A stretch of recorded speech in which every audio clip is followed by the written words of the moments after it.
નવા કર્મચારીની નોંધ કરવા માટે સૌપ્રથમ માસ્ટર ઓપ્શન મેનુમાં ક્લિક કરો. ત્યારબાદ કર્મચારીની વિગત આ મેનુ ક્લિક કરવાથી નવા કર્મચારીની નોંધ કરવા માટેનું ફોર્મ ખુલશે. નવા કર્મચારીની નોંધ કરવા માટે ઉમેરો બટન પર ક્લિક કરો. કર્મચારીનું નામ લખો. કર્મચારીનું ટૂંકું નામ લખો. કર્મચારીની જન્મ તારીખ લખો. કર્મચારીનું એડ્રેસ લખો. કર્મચારીનું એડ્રેસ 2 લખો. કર્મચારીનું એડ્રેસ 3 લખો.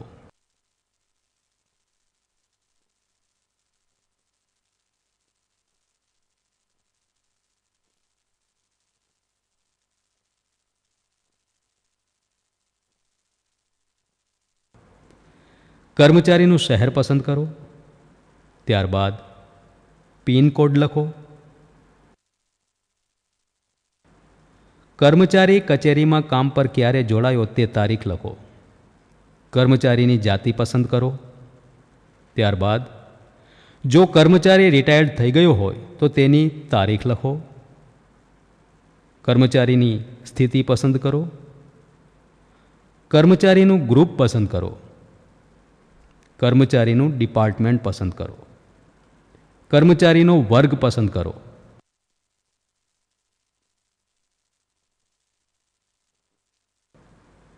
કર્મચારીનો હોદ્દો પસંદ કરો. કર્મચારીનો અભ્યાસ પસંદ કરો. ત્યારબાદ જો કર્મચારીનું કોઈ પણ બેંકમાં ખાતું હોય તો તે બેંક પસંદ કરો. કર્મચારીનો બેઝિક પગાર લખો. કુલ પગાર લખો.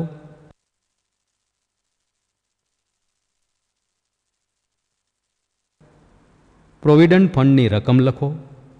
કર્મચારીનો ખાતા નંબર લખો.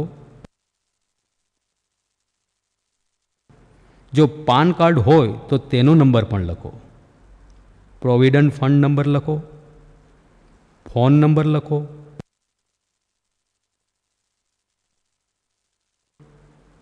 મોબાઈલ નંબર લખો અને ઈમેલ આઈડી હોય તો તે પણ લખો.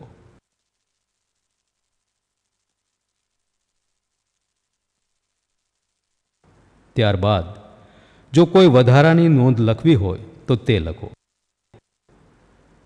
હવે કર્મચારીનો ફોટો ઉમેરવા માટે ઉમેરો બટન પર ક્લિક કરતાં નવું ફોર્મ ખુલશે. તેમાંથી તમે જે જગ્યાએ ફોટો પડ્યો હશે ત્યાંથી ફોટો પસંદ કરી ઓપન બટન પર ક્લિક કરવાથી ફોટો દેખાશે. જો કર્મચારીનો ફોટો કાઢવા માટે કાઢો બટન પર ક્લિક કરવાથી ફોટો નીકળી જશે.